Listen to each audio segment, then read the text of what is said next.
Gravar. Obrigado, Jorge. Boa tarde a todos. Essa palestra é uma continuação de uma palestra que eu dei alguns meses atrás, desse cristianismo, conhecimentos antigos. Eu digo quer dizer que buscar o cristianismo nas suas origens, no tempo mais próximo, os séculos mais próximos do tempo que Jesus pregou, que não é diferente do conhecimento antigo do budismo, das outras religiões, que todas as religiões elas têm uma origem comum, de tanto enquanto vem um mensageiro que traz de novo essas mesmas verdades fundamentais para passar com a roupagem para as pessoas, para a cultura daquela época, daquele local. E se for olhar bem, como todos nós temos uma origem divina, esse conhecimento está dentro de todos nós. Em algum lugar, eu já ouvi falar que nós não aprendemos, nós nos recordamos. Isso está dentro de cada ser humano, aquela semente, aquela potencialidade divina que existe de nós. Ou seja, aquele caminho que existe do retorno à casa do Pai. Ou seja, todas as religiões ela têm esse trabalho do religar, de dar os passos para a pessoa seguir a estrada de volta à casa do Pai, do encontro consigo mesmo, da união com a divindade, com a unidade, que é um só. Pode passar a tela.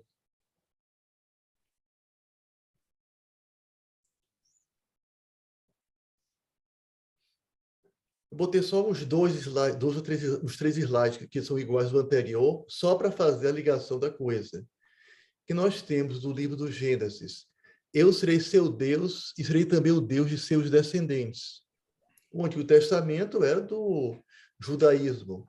Ora, isso era Deus falando com Abraão. Os descendentes de Abraão, uma parte os descendentes de Isaac, que vai dar o cristianismo, e os descendentes de Ismael, que vai dar o islamismo. Ou seja, o Deus dessas três religiões é um só. E do Alcorão nós temos, está na hora de trazer de volta a religião de Abraão, de Moisés e de Jesus. Também dizendo que essas três religiões são uma única religião, que é um único conhecimento.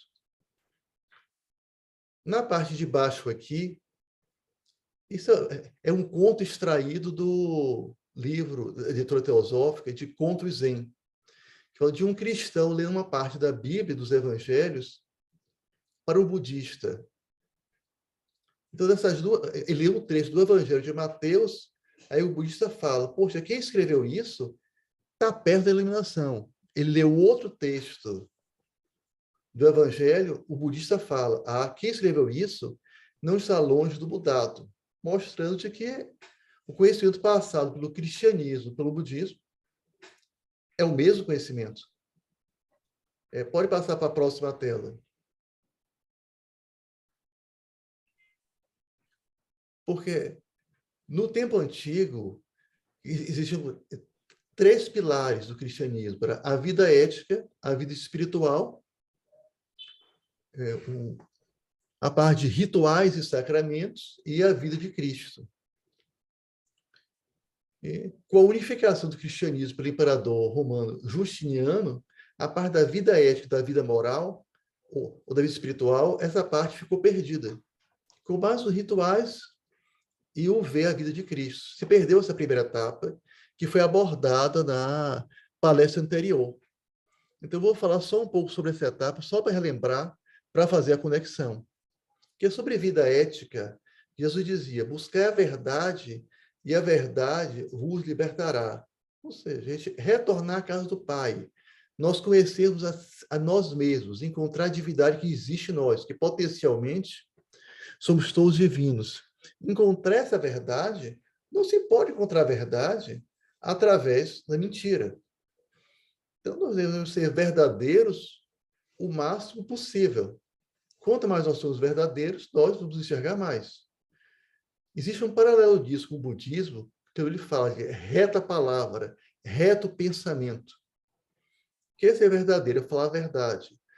Tudo que a gente faz, a gente procurar fazer aquela coisa da maneira mais correta possível, fazer o nosso melhor.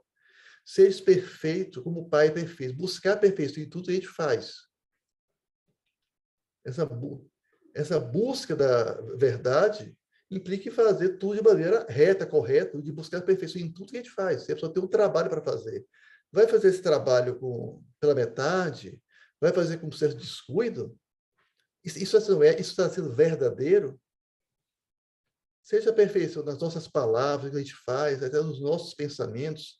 Aí, muitas vezes, de desespero, de irritação, a gente pega, às vezes, tem esses pensamentos para aí. Bora procurar combater, eles vão vir. Isso é uma coisa até involuntária. Mas bora depois parar, fazer uma revisão e procurar reverter esses pensamentos. Um pensamento distorcido na nossa cabeça vai lá para o nosso inconsciente, pode vai passar a ter atitudes que não vão ser adequadas.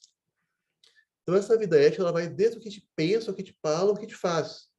Pode passar para o próximo slide.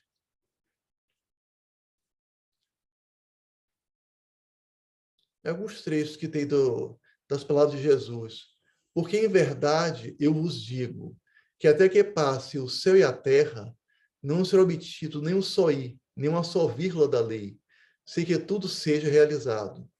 Todo aquele que se incolizar contra seu irmão terá de responder no tribunal. Aquele que chamar seu irmão de cretino estará sujeito ao julgamento do sidédrio.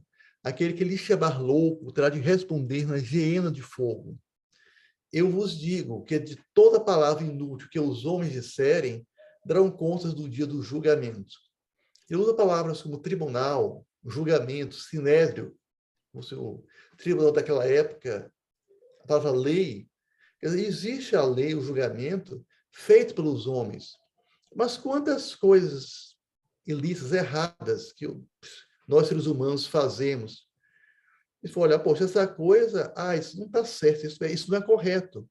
Mas não existe nenhuma lei que proíba isso. Isso foi em níveis até mais sutis. Uma coisa que é básica de teosofia sobre a lei do karma. A pessoa tem um pensamento de raiva, de ódio, esse fica no ar.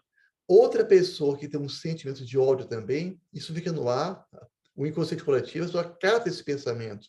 Então, algo de ruim que essa pessoa pensava em fazer, mas não tinha coragem de totalmente fazer, ou tinha algum freio para não fazer, ela se alimentando desse consciente coletivo, do nosso pensamento, as pessoas podem vir a fazer, a gente pode nem conhecer a pessoa fisicamente.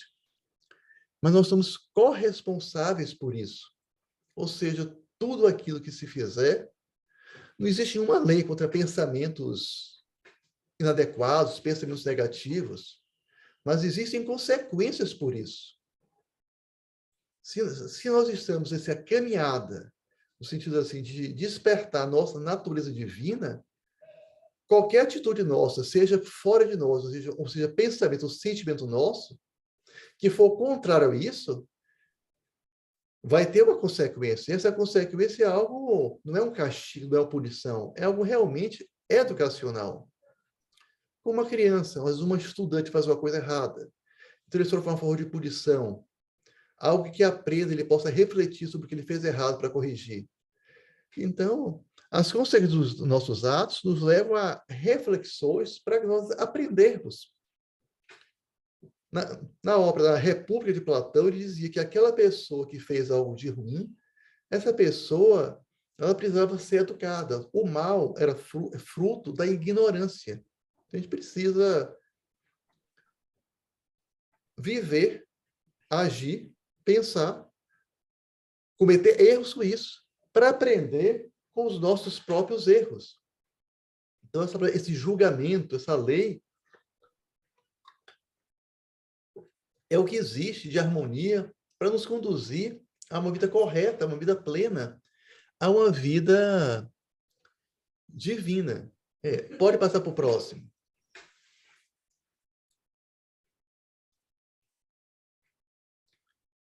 Aí, esse fazer correto, existe uma questão de uma alquimia, que é a alquimia, que você transforma o chumbo em ouro, o ouro vai estar mais nobre, então se faz isso, a pessoa transformando o material que nós temos de nós mesmos, nisso, em fazer um refinamento, uma lapidação, para tornar isso o mais nobre possível. Aí temos a regra de ouro da tradição cristã. Nesse processo de aprender com os nossos erros, uma tentativa e erro, que a alquimia faz, a regra de ouro da tradição cristã estaria nessa parte de Mateus. Tudo, portanto, que querei que os homens os façam, fazei vós a eles, pois esta é a lei. Poxa, nós não gostaríamos quer dizer, que alguém nos ofendesse. Então, não vamos ofender os outros. Não gostaríamos de ser enganados. Não vamos enganar as outras pessoas. Que pensassem coisas ruins a nosso respeito. Não vamos fazer isso com os outros. Mas isso que Jesus falou foi dito por Siddhartha Gautama, está no budismo. No budismo. Cessai de fazer o mal. Aprendei a fazer o bem. Ou no de Tiberíades, no Antigo Testamento. Não façais a ninguém o que não queres que te façam. Ou outra obra chave, outra obra religiosa. O que é odioso para ti, não faça a teu próximo. Essa é toda a lei. O resto é mero comentário. Bora ver aí que essa relação do fazer o correto, muito forte, com o amor. Que você for olhar bem, porque é que existem, os homens criam leis para harmonizar, até os índios, eles têm suas próprias regras internas, para harmonizar as relações humanas. Harmonizar no sentido de para o bem-estar de todos. Então, se é o bem-estar de todos, vamos pensar uns dos outros, querer o bem uns dos outros, nem leis escritas seriam necessárias. No momento em que existe um altruísmo, ou seja, cada um deve contribuir, deve fazer a sua parte para o bem do todo, para o bem da coletividade. Mas tem aquela pessoa que está doente, que tem uma saúde frágil, que não pode fazer isso. Essa pessoa vai morrer de fome? Não. Pensando no bem comum, então vão existir leis que protejam essas pessoas. Existindo o amor, e se buscar não fazer o mal, fazer o bem, naturalmente, essa vida ética torna mais fácil. A gente pode parar, refletir, ver o que é razoável para praticar, mas esse pensamento com o amor é o impulso que torna muito mais fácil viver de forma ética. Pode passar para o próximo.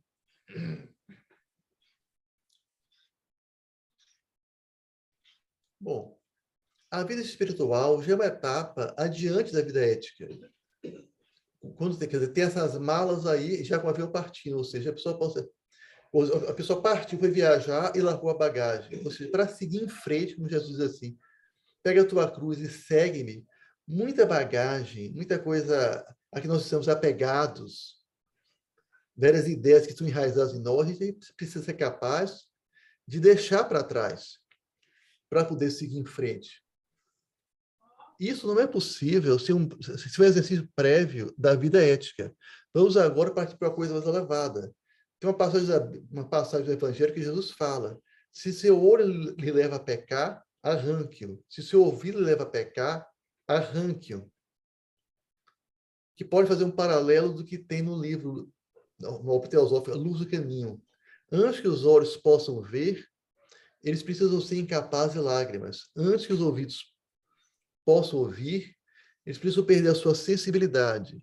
Se aquilo que vem de fora nos atinge de maneira que nós ficamos preocupados, apreensivos, raivosos, a gente precisa quebrar esse vínculo realmente. O esforço de uma vida amorosa, de uma vida ética, fazer tudo correto. Mas um amadurecimento disso, que a gente vai precisar ir mais fundo nesse sentido. Ver coisas mais sutis, a vida espiritual, já a vida, uma vida ética mais aprofundado. Ver que muita coisa que existe fora de nós, tudo bem, o dinheiro, apostos, os bens materiais, eles podem ser auto-utilizados para que se façam bem. Mas mesmo que... Mas chega uma hora que a gente pode usar essas coisas, mas sem ter nenhum apego a elas. Está totalmente voltado para o interior. Todos nós temos aqueles momentos, aquele insight. Ou pode ser um sonho, um momento que aquilo brota de repente. Poxa, tanta coisa, porque se batalhou tanto. Deve se largar, deixar tanta coisa para trás. Exemplo de nossa fundadora, Leila Blavatsky. Ela recebeu uma instrução do mestre. Ela ia de um continente para outro. Às vezes, toda aquela jornada que estava feita, ela seguia por um caminho totalmente diferente. é estar preparado para receber aquelas instruções, aquela verdade que nos libertará, receber aquelas instruções que vêm do alto. Ao contrário de tudo aquilo que nós já temos incorporado como sendo aquilo correto. Primeiro vamos viver o correto. Agora vamos nos abrir às instruções que vêm do alto. Pode passar para a próxima. Esse. Conhecereis a verdade vos libertará. Que Jesus falava em aramaico. Então, a palavra que foi traduzida como verdade é a palavra serara. Serara é o que liberta e abre oportunidades, o que é forte e vigoroso. Aquilo que age de acordo com a harmonia universal. Quando nós dizemos Deus está no comando, por pior que as coisas pareçam, a vida como um todo, ela é harmônica, tudo tem sentido no esquema evolutivo, tudo tem sentido no plano de Deus. Como existe a harmonia do universo, nós temos a harmonia do meio ambiente. Quando o ser humano age, ele que desequilíbrios ambientais, analisar uma forma, provocar algo até desagradável para restabelecer aquele equilíbrio. Mesma coisa, o ser humano, se nós fazemos coisas erradas, por ignorância, acontecem coisas na nossa vida para nos trazer de volta para essa harmonia. Então, e quanto mais nós vamos vencendo a ignorância, nós vamos conhecendo essa verdade, nós vamos agir de maneira cada vez mais harmônica. Nós vamos ficar livres da nossa própria falta de conhecimento, da nossa própria ignorância. Nós vamos ter oportunidades de ter uma vida mais plena. Tem muitas chances na vida. Essas chances, muitas vezes, são uma perspectiva exterior, materialista. Nós passamos realmente a entender cada vez melhor o plano de Deus, temos a oportunidade de viver melhor. Vamos nos tornando livres, porque aquilo que vem de fora passa a não nos atingir.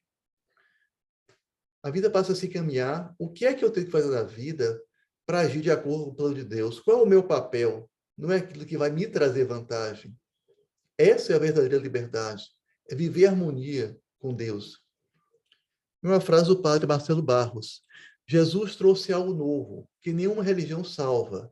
Deus dá seu amor e sua graça universalmente. Todo mundo é chamado a essa realidade da solidariedade e do amor ao próximo. Essa intimidade com Deus, como um papai ou mamãe amorosa, com o qual cada pessoa pode livremente se relacionar no íntimo do coração.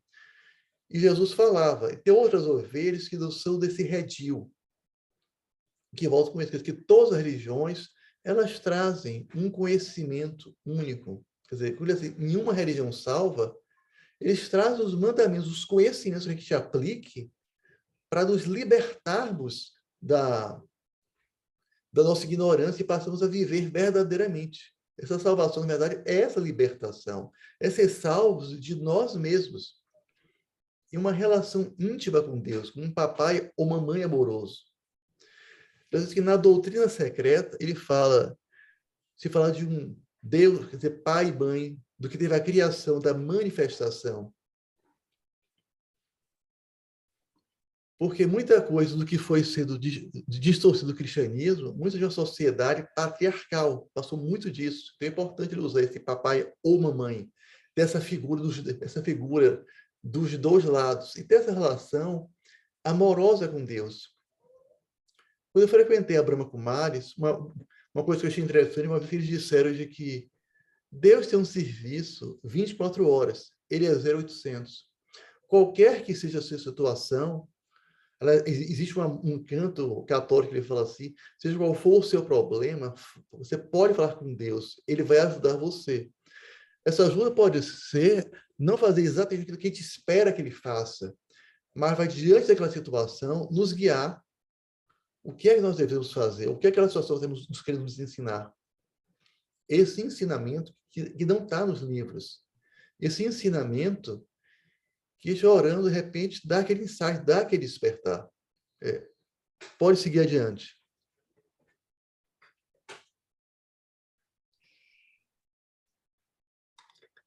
Então, além da vida ética e da vida espiritual, outro pilar do cristianismo antigo era a vida de Cristo. Mas a vida de Cristo, como Paulo de Tarso, São Paulo falava, o Cristo em vós, quer dizer, despertar aquele Jesus dentro de nós mesmos.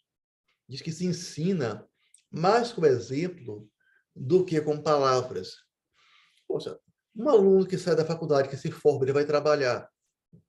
Ele tem aquele conhecimento teórico, mas ele vai ter aquele exemplo daqueles profissionais que têm muito tempo de experiência para aprender com eles.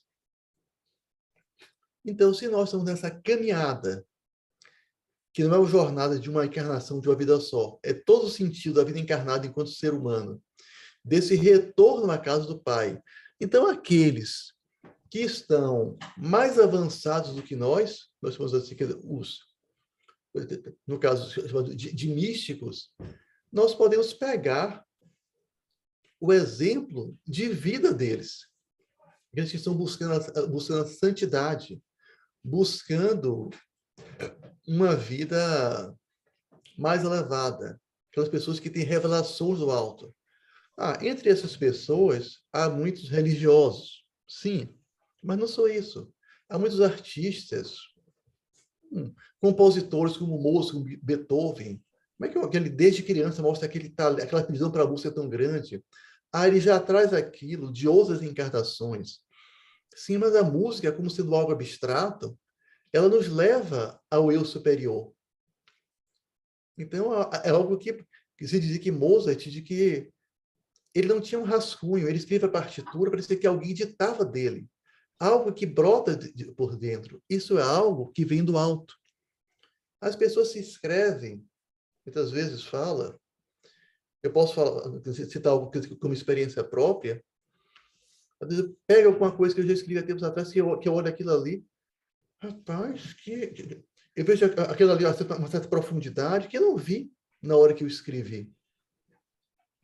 Quanto mais aqueles que já estão bem mais avançados, aquelas mensagens dele, usa às vezes uma linguagem poética, a própria sonoridade, algo que vai tocar o coração da pessoa.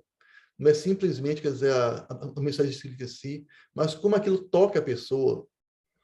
Algo que alguém escreve, o outro pode ver até com mais profundidade.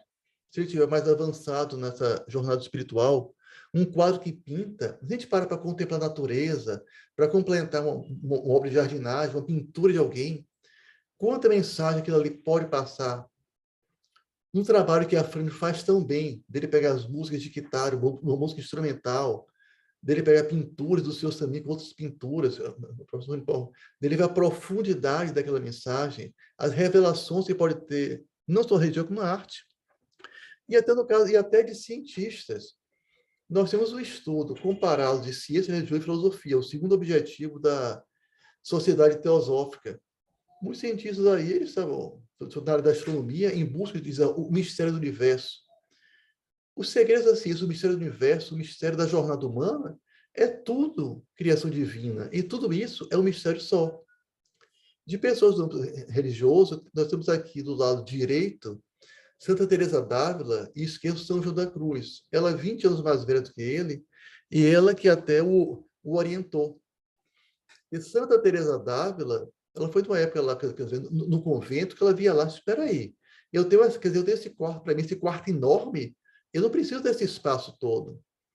Chegou um ponto tal, quer dizer, que nas horas religiosas, a pessoa, quer dizer, um padre, uma freira, tinha até um certo status de ter aquela posição, tinha vida até com um certo, talvez até algum luxo e um conforto que ela considerava até excessivo. A gente não, a gente tem que voltar a ter uma vida mais simples.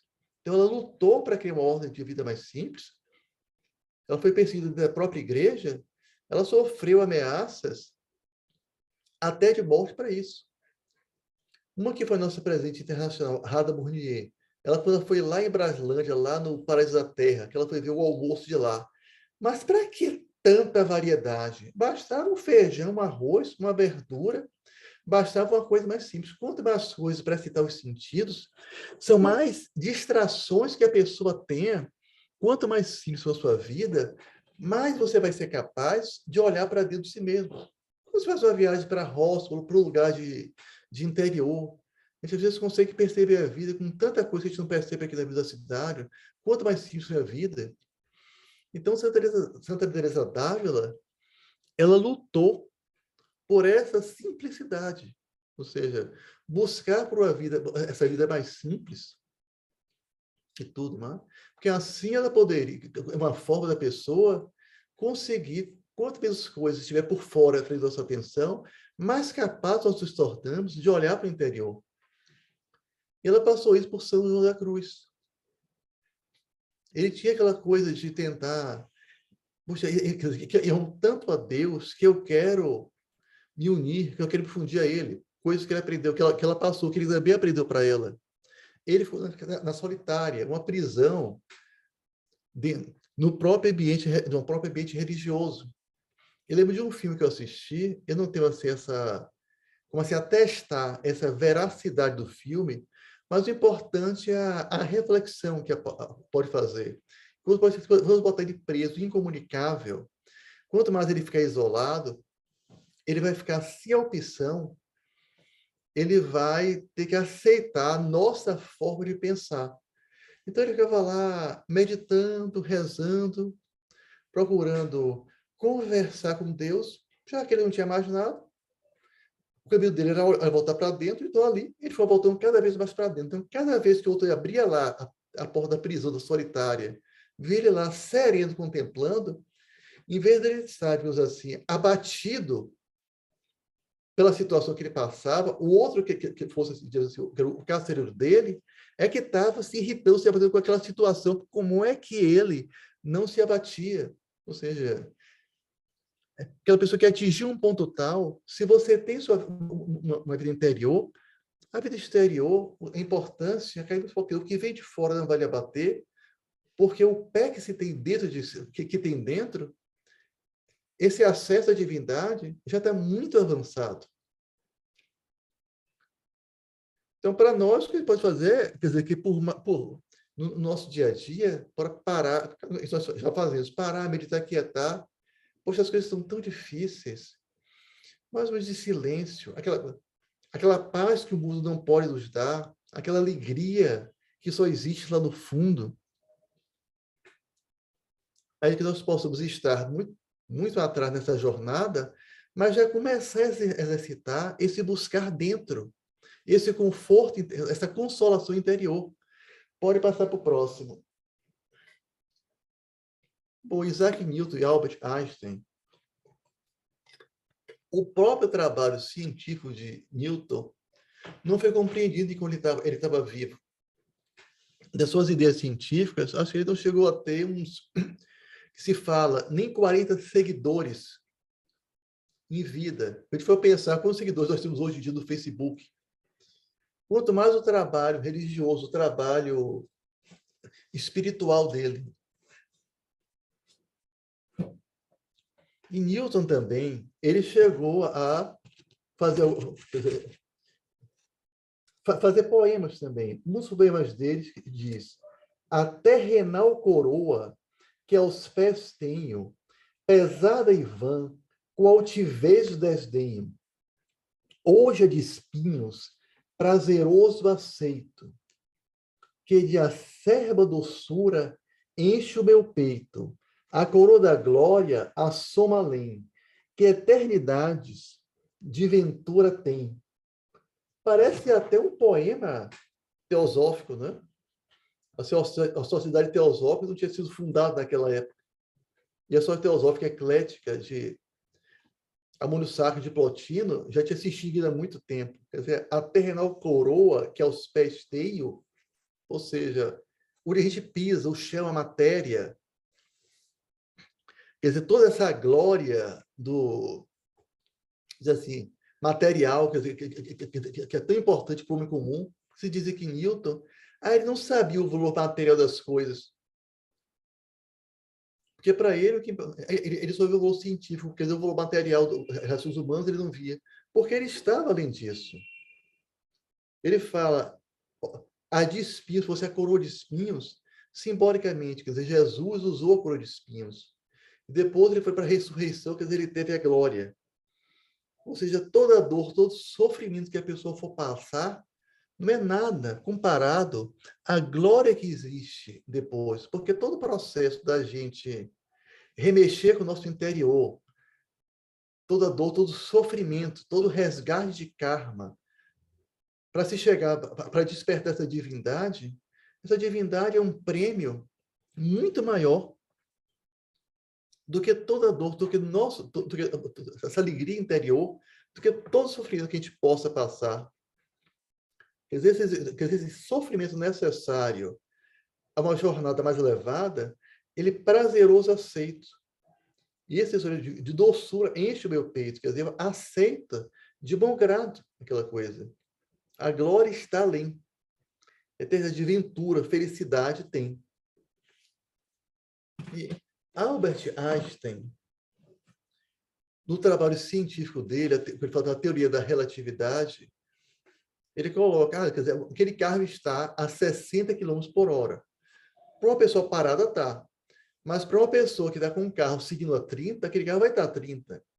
Como tudo que ele botou, a cada coisa está no seu ponto de vista, quer dizer, é relativa ao ponto de vista do observador. E ele diz, se a humanidade tivesse que sobreviver, ele precisa de uma nova forma de raciocinar. E uma das pessoas que trabalhou com ele, que era jovem na época, George Metanowski, ele trabalhou com a teoria da dialética relativista. Ele botou tudo que for, seja no campo humano, em que área for, a visão depende do ponto de vista do observador.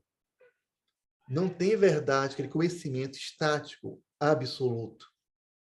Ele até coloca de que, você vê, o fascismo ele foi uma coisa que surgiu na Itália, que na Alemanha se chamou de nazismo, e, no entanto, na Alemanha as atrocidades foram muito maiores. Que os alemães, aquele fanatismo, eles seguiram aquela coisa rigorosamente. E os italianos, muitas vezes, preocupados com seus próprios interesses, pela corrupção que eles tiveram, isso fez com que se trouxesse atrocidades maior. Ou seja, ali foi um mal, essa corrupção deles, que impediu uma maior. Então, para aquele contexto, até uma coisa como essa corrupção, ela pode ser considerada relativa, ou seja, o que fala Krishnamurti. A verdade pertence ao momento.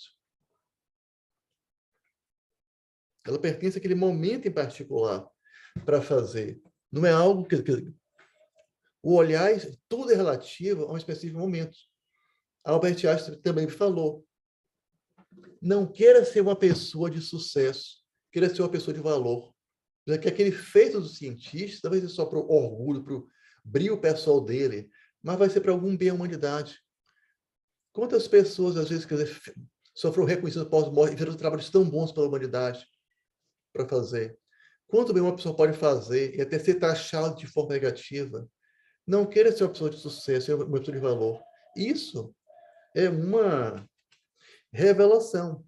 E Albert Einstein também disse, eu creio em Deus que se revela na harmonia ordenada do universo. Eu creio que a inteligência está manifestada em toda a natureza. A base do trabalho científico é a convicção de que o mundo é uma entidade ordenada e compreensível e não é uma coisa ao acaso. É uma frase do cientista. Ele era um místico. Uma coisa que ele também falava, que no trabalho dele muita coisa era imaginação. Ele podia ter raciocínio lógico, aquela base matemática, mas ele deixava assim, a mente fluía e imaginar, aquela coisa brotava. Como o poeta, às vezes, tem uma intuição do nada para fazer um verso, um cientista também pode ter. Ele também é um místico, ele também traz revelações. Pode passar para o próximo.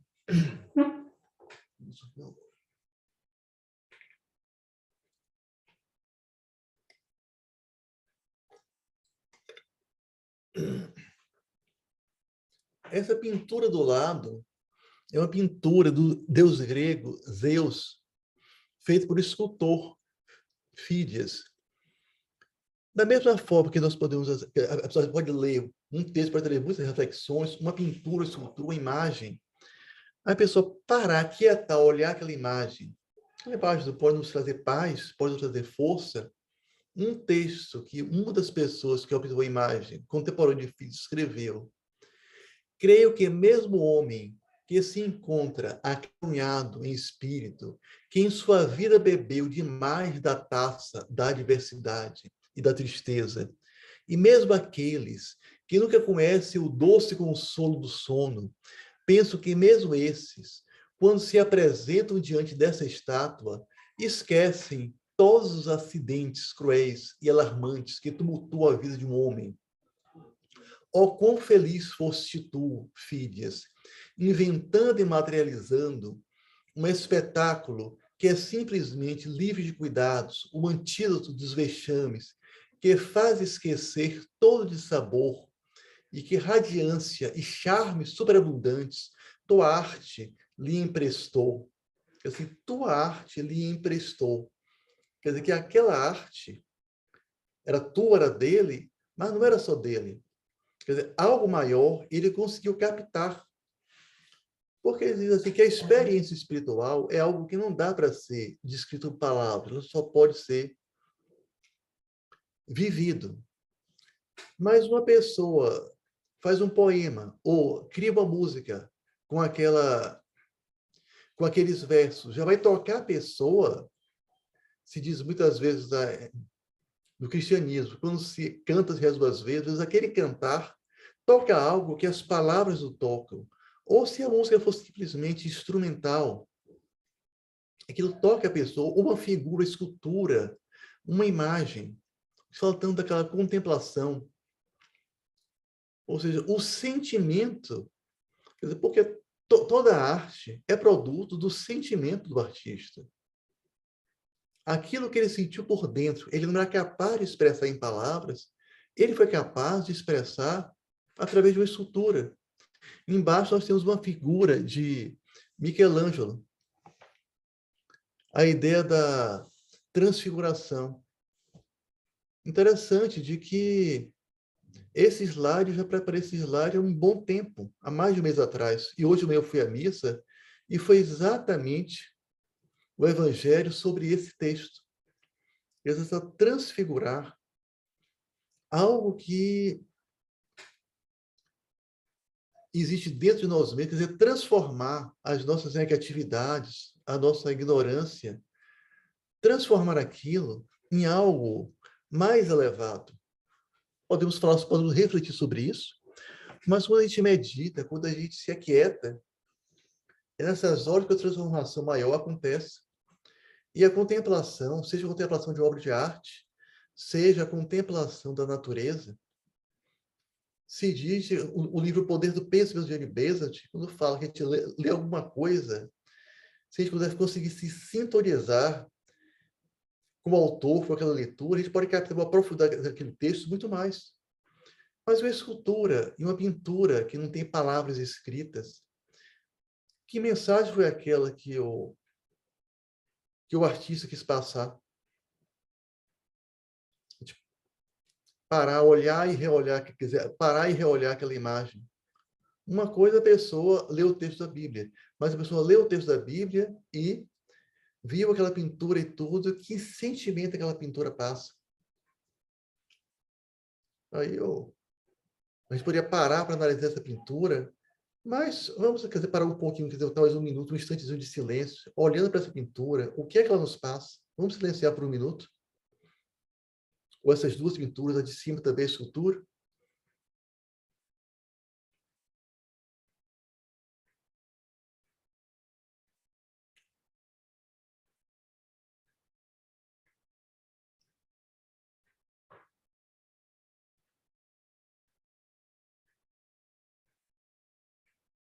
Bom, essa experiência ela é altamente pessoal. É como cada coisa nos toca, essa é uma resposta para cada um. Vamos passar para a próxima tela. Então, esses místicos que foram citados, existem alguns caminhos. A Santa Teresa d'Ávila tem um livro que ela teria o Borada, que ela fala de 7 moradas, que são 7 avanços para esse interior. Alguns autores falam de 3 etapas. Rompimento preliminar com o mundo dos sentidos, ou seja, aquilo que passa de fora já não passa a ser tão significativo. As coisas já passam a vir um pouco mais de dentro. alguma coisa que a pessoa vê, alguma coisa que te ouve, já não causa impacto tão grande no mundo dos sentidos. Então, entra o processo que se chama de conversão. Muito a transfiguração que tem na imagem, a pessoa já passa a se converter, a se trabalhar por dentro, a se modificar. Algo novo, existe algo novo sobre o sol, a pessoa passa a se converter ao processo de mudança. E esses refinamentos sucessivos, como se fossem graus dessa conversão, se trabalhar cada vez mais. A classificação mais comum são em 5 etapas. O despertar, a pessoa passa a dizer, poxa, essa vida comum, ela não nos satisfaz. Existe algo além disso. Tantos sábados que nós passamos na sociedade teosófica, a gente podia sair para um sol bom, uma coisa qualquer, a pessoa parar, já buscar outras coisas. Pode ter pelo menos micro despertares. Quando se fala que esse despertar dos místicos, um São Francisco de Assis, que ele tinha uma vida totalmente mundana, ele teve uma mudança assim, radical, que ele desperta. Esse foi o despertar, uma mudança que teve da vida dele. Um Santo Inácio, ele era coisas de cavalaria, tinha uma vida muito mundana, uma que ele ficou doente. Ele só teve livros cristãos para ler. Ele começou a despertar para uma nova ordem para se fazer. Mas mesmo existe um exame chamado polissonografia que monitora o sono da pessoa. Então fala que a pessoa tem microdespertares, horas que a pessoa sai do sono profundo. Ou seja, pode dizer que na nossa vida nós estamos dormindo, levando essa vida comum. Mas um dia, a vida mista, nós vamos despertar para uma coisa maior. Mas ontem nós temos um insight, nós temos algumas percepções, nós temos esses microdespertares. O despertar leva à purgação. Se despertou para uma vida maior, então muita coisa da vida da pessoa precisa mudar. Que São Paulo dizia, eu vejo em mim o bem que quero, eu faço o mal que não quero. Ou seja, apesar de eu ter despertado, eu tenho muita coisa para ser purgada, eu tenho muita coisa para ser purificada em mim, muita coisa para ser trabalhada. Mas mesmo nessa etapa que nós temos nossos microdespertares, nós temos um livro como Autocultura, fala para você purificar seu corpo físico, purificar suas emoções, seus pensamentos. Nós podemos ir nos purgando, trabalhando nossos microdespertares. Ou seja, a experiência maior que o místico tem, a gente pode trabalhar a nossa vida adequada à nossa realidade. Depois do despertar e dessa purgação, dessa purificação mais elevada, chega ao estado chamado da iluminação, que é essa passagem do livro de Isaías descreve bem. Não terá mais o sol como luz do dia, nem o clarão da luz te iluminará, pois o Senhor será tua luz para sempre, e o teu Deus será teu esplendor. O teu sol não voltará a pôr-se, e tua lua não minguará, porque o Senhor te servirá de luz eterna, e os dias do teu luto cessarão.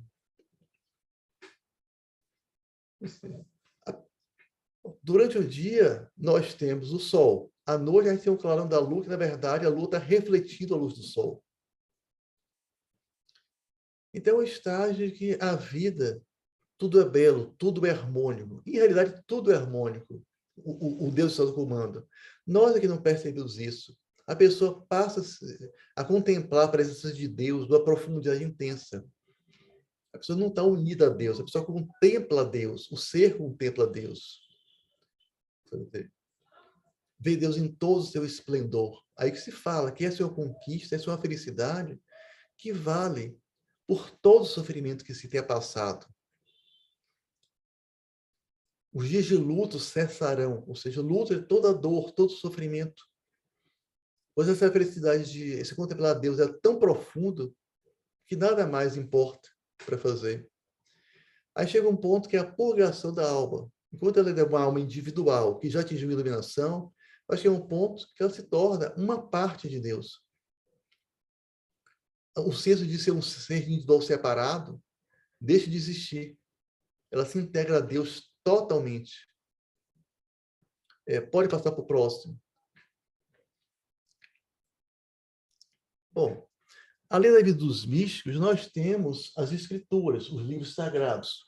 No nosso caso, a Bíblia. Agora, a Bíblia ela passou por tradições. Do aramaico que Jesus falava, passou para o grego, para o latim,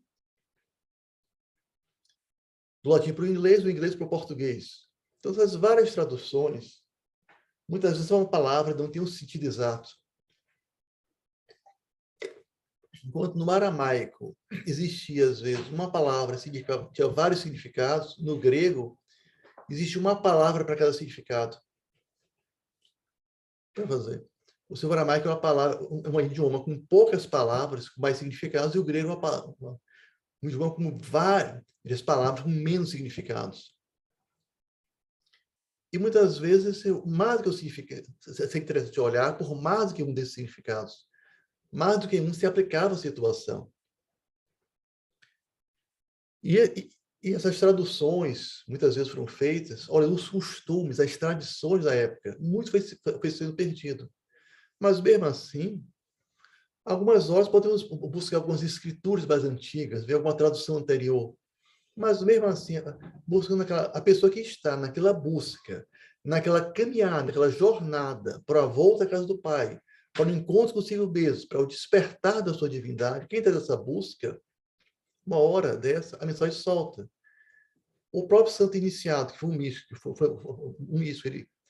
o método de oração dele, se você lê um trecho do Evangelho, e você leia, releia, pare. Que palavra toque mais. Não pare tanto, ficar só no racional, só na reflexão. Deixe ver uma frase, uma palavra que de repente brote, que de repente lhe faça tocar alguma coisa. Vá buscar lá dentro de si mesmo, no recurso do seu ser, aquele significado. Mesmo todas as limitações das traduções. Aqui a gente tem o Pai Nosso em aramaico. No original, ó fonte da manifestação, alento da vida, Pai e Mãe do cosmo, faz tua luz brilhar dentro de nós, para que possamos torná-la útil. Ajuda-nos a seguir nosso caminho, movidos apenas pelo sentimento que emana de ti. Que o nosso eu possa estar em sintonia contigo, para que caminhemos com realeza com todos os outros seres criados. Estabelece teu reino de unidade agora.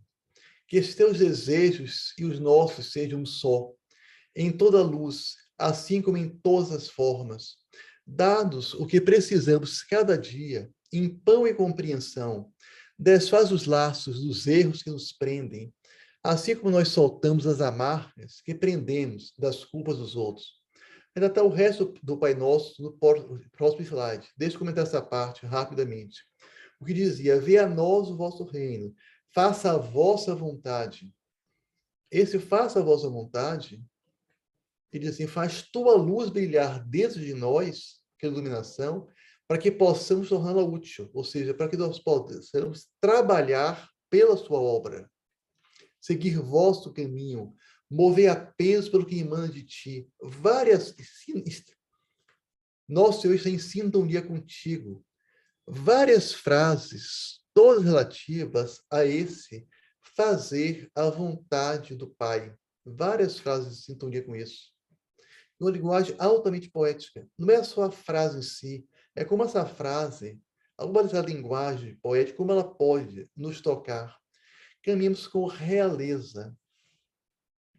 Eu já assisti a alguns rituais cristãos que eles botam movimentos de dança e a pessoa dança com um certo cuidado, quer dizer que a pessoa, no fundo, a pessoa é rei, que existe rei, para essa coroa não cair na cabeça.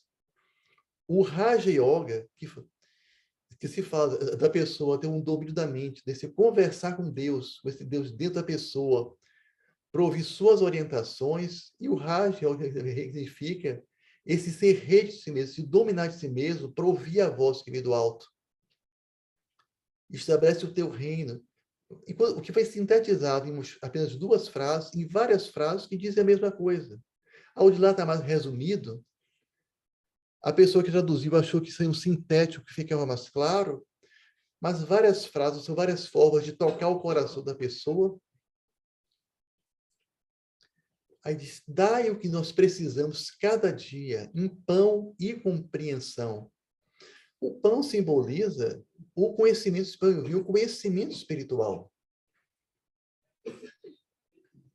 Então, esse conhecimento, quer dizer, as nossas necessidades, sejam elas as temporais, ou seja, tudo aquilo que nós precisamos para o nosso crescimento espiritual, aquilo nos vai ser trazido.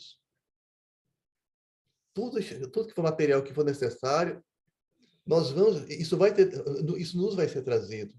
Muitas vezes a pessoa tem uma perda financeira, porque o que a pessoa precisa não está encontrando ali. A compreensão vai achar no outro caminho. Os laços que nos prendem, aquele perdoar as nossas ofensas, que nos tem ofendido.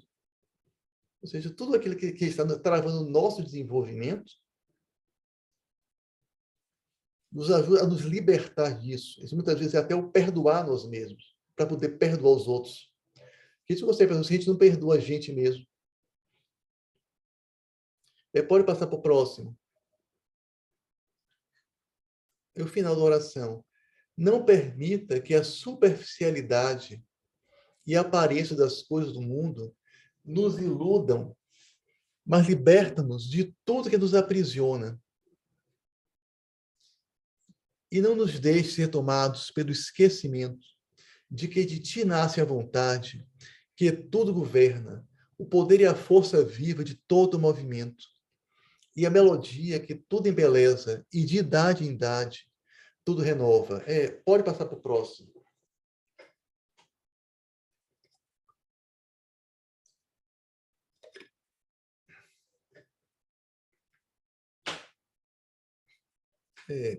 Aí a questão de algumas passagens da Bíblia. Aquela que Jesus entra montado num jumentinho, que ele entra em Jerusalém, que é a cidade santa, que o povo aplaude. O jumento é um animal de 4 patas. Dois seus o quê? O corpo físico, o corpo etérico, o astral e o corpo mental inferior. Aquilo que só dura uma encarnação. A nossa personalidade, que precisa ser dominada para que nós possamos expressar o eu superior.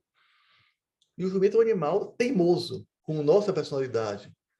Então, representa Jesus, quer dizer, o eu superior, ele conseguiu dominar sua natureza inferior e entrar com glória na cidade santa, e isso é uma grande alegria. Vamos passar para a próxima.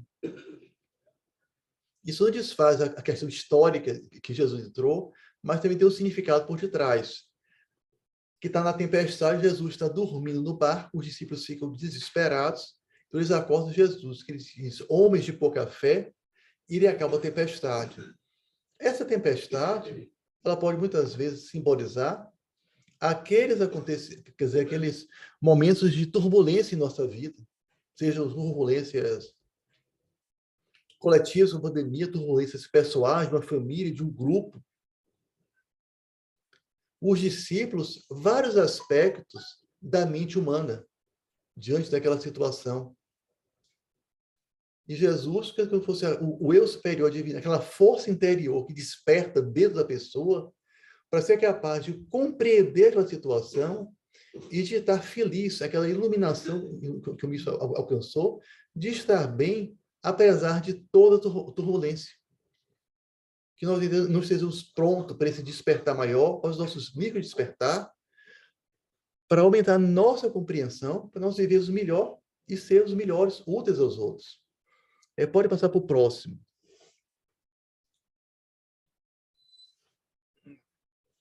A parábola do grão de mostarda, que o reino dos céus é como um grão de mostarda, que ele é menor das sementes, mas ele dá uma árvore frutífera e as árvores vão se abrigar. O grão de mostarda é a semente da divindade que está dentro de nós, está dentro da pessoa que for, a mais limitada, a mais ignorante, que for a pessoa mais perversa que tiver, o grão está lá. Falta a pessoa fazer com que essa árvore cresça. E quando ela cresce, as árvores vêm se abrigar. Por que onde Jesus ia, as pessoas iriam atrás? A pessoa atingiu um estado tal que a pessoa irradia uma paz, algo tão belo, uma felicidade que o mundo não pode dar, que as almas, as outras pessoas correm atrás daquela paz, atrás daquela verdadeira felicidade. Vamos passar adiante. E chegamos, enfim, à questão dos rituais sacramentos, do ritual da missa. Todo ritual religioso, ele é voltado para ajudar a despertar o eu superior. Tanto que o momento máximo da missa é a comunhão, comer o corpo de Cristo, que é a pessoa adquirir o conhecimento espiritual, ou a pessoa fundir sua personalidade, sua natureza inferior, com o seu ser divino, com o Cristo em vós. Ou seja, a missa tem sentido tanto quanto a pessoa esteja tendo essa busca. Porque o cristão comum, ele vai para a missa, muitas pessoas às vezes estão lá na missa, estão até pensando em outras coisas, elas nem prestam atenção, ou fazem aquilo de maneira altamente mecânica. Se nós estamos caminhando naquela jornada de voltar à casa do Pai, todo aquele espaço, um dia ter um despertar maior, aquela conversão, seguir até a iluminação, até aquela união total com Deus, nós sabemos que o caminho é esse. Mas para aqueles, então, podemos tirar um proveito maior da missa, tipo, ou de algum ritual equivalente que haja em outra evolução. Mas todos têm aquela semente de mostarda. Então, mesmo para aquela alma que esteja mais atrasada, mais distante disso, algum bem aquele ritual vai trazer. E nós temos aquele livro, O Lado Oculto das Coisas, de Lady Bitter. Uma igreja, quando ela é construída, todo o processo de construção, quer dizer, a criação daquela obra, quando é dado aquele valor daquela construção, todo o sentimento envolvido naquela criação, missas e mais missas que foram celebradas, muitos momentos de contemplação, de oração, aquele lugar vai ficando naturalmente com uma vibração mais elevada. Isso vai... Então, a simples presença nesse local, uma pessoa que esteja buscando mais elevado, vai ter muito que aproveitar realmente. Não é que isso seja necessário. Uma pessoa, às vezes, faz sua peregrinação de outras maneiras, mas é uma forma, é uma maneira de fazer. Então é como aproveitar, virou a missa. Que na missa, quer dizer, existe uma presença das hostes de anjos para fazer. A pessoa, antes de começar, chegar lá, a pessoa procurar mentalmente ter harmonia com todos que estão ali presentes, mesmo com aqueles seres, com os anjos, com os seres invisíveis, com seres da natureza, fadas, que possam estar presentes. A pessoa trabalhar toda essa harmonia dentro de si antes de começar, para estar focada. Ah, fala que a pessoa tem que ter uma preparação para a missa. Para comungar, você tem que ter, mora antes você tem que estar, tem que estar em jejum, tem que estar sem comer nada. Mas a principal preparação é esse jejum, jejum de ira, de sentimentos ruins. Eles devem ser combatidos sempre, mas para participar, para participar desse ritual, nós vamos realmente procurar, para aproveitar melhor, ter essa preparação prévia. Isso é um trabalho diário, um trabalho diuturno. Mas a eficácia do ritual significa fazer isso. Podemos passar para o próximo.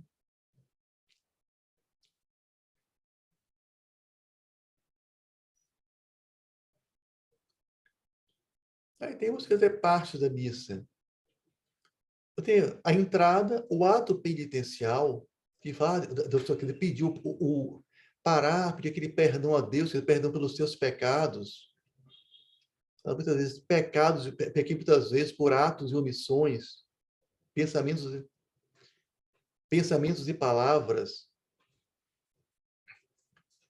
A melhor definição de pecado que eu já vi foi uma pintura de Cida Belli, que ela colocou que uma pessoa estava sentada e falou assim, meio torta. Quer dizer, que quem pecou está fora do eixo. Quer dizer, a pessoa, o sentido desse ato penitencial é trazer a pessoa, eu estou errando, estou pecando, é trazer a pessoa para o caminho correto. Eu vi alguma coisa disso no livro O lado oculto do culto da vida cristã de Leadbeater e no Imitação de Cristo, que foi de um monge, Thomas Kempis, direcionado para os noviços daquela época. Então, o ato penitencial ele tem aquele momento de realmente toda a carga negativa da pessoa aliviar nesse momento. A pessoa ouvir a liturgia da palavra, as leituras, o salmo, o evangelho, o Thomas Kempis coloca como se não houvesse outro caminho a seguir. Não é só, quer dizer, a pessoa ouvir aquelas palavras com atenção, ver a interpretação que o sacerdote der, mas a pessoa está naquele foco, aquele envolvimento tal, não há outro caminho, que pode ter aquele efeito do forma de oração inaciana, da pessoa captar aquela mensagem, ter aquela entrega. Se a pessoa está ali, a pessoa quer mudar de vida, quer ter essa vida nova em Cristo, quer despertar algo em si. Então, ouvir as leituras, participar da missa com essa busca desse momento novo. O ofertório se fala de oração do credo, quer dizer, a pessoa aumentar, quer dizer, a afirmação da sua fé para fazer. Quer dizer, a pessoa crê que realmente uma vida maior, uma vida mais elevada, uma felicidade além de tudo que está em volta do mundo, que isso é plenamente possível. E daí de levar isso para fora, de irradiar isso para fora. Assim, o sinal que nós fazemos, o sinal da cruz, quer dizer assim, pelo sinal da Santa Cruz, livrarmos Deus, nosso Senhor, dos nossos inimigos. Quando o fiel faz isso, significa ele está oferecendo o melhor de si mesmo, a parte melhor de si, para o Senhor. Está oferecendo a sua parte mais elevada. Quando o padre faz isso do Evangelho, ele está despertando os poderes da vontade, do amor e da inteligência, que nós somos os três pilares, pela filosofia, da evolução da alma durante o reino humano. Ou seja, nesse momento, esse é despertado há um impulso para que haja uma aceleração para fazer. O nome do Pai, do Filho e do Espírito Santo. Amém. Quer dizer, que essa divindade, que ela se realize em nós. O glória, essa divindade se realizar em nós. Pelo livro do Leadbeater, diz que no momento das preces, que existe uma força maior para que a coisa seja atraída.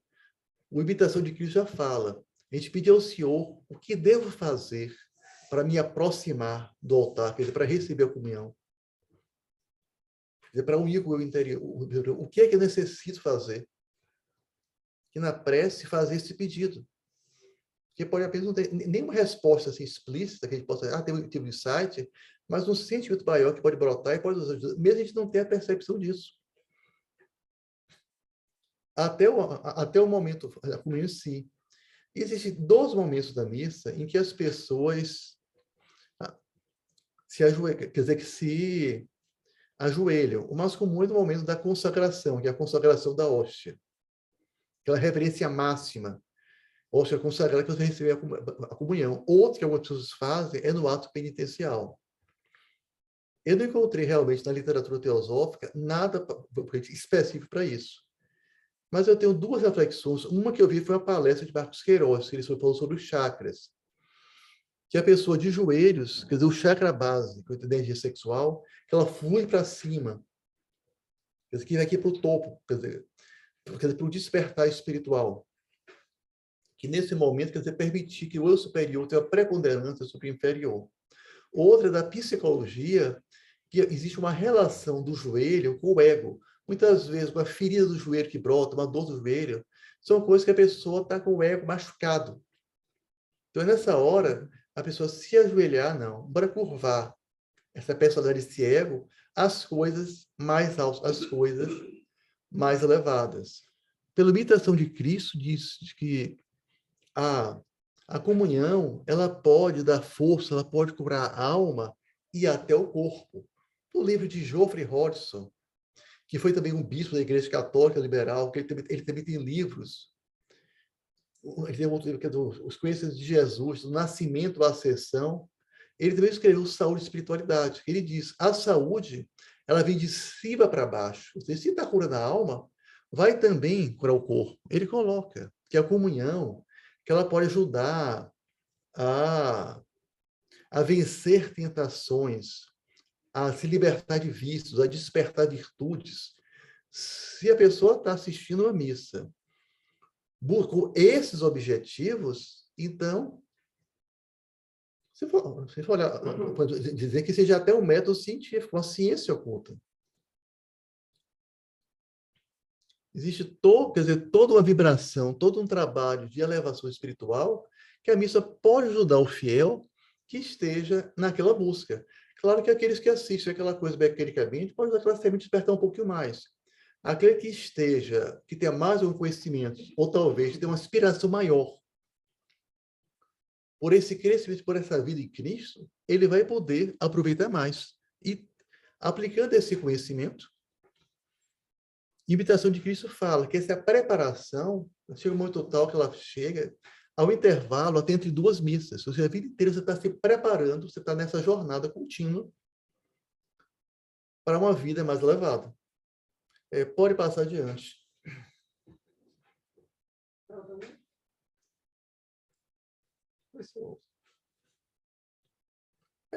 Aí a pessoa, como eu já falei, gente, eu acho que eu normalmente sou uma pessoa mais sintética, eu acho que eu me alonguei muito. Eu acho que talvez fosse bom parar e já deixar agora para a gente seguir mais a parte através de comentários, perguntas.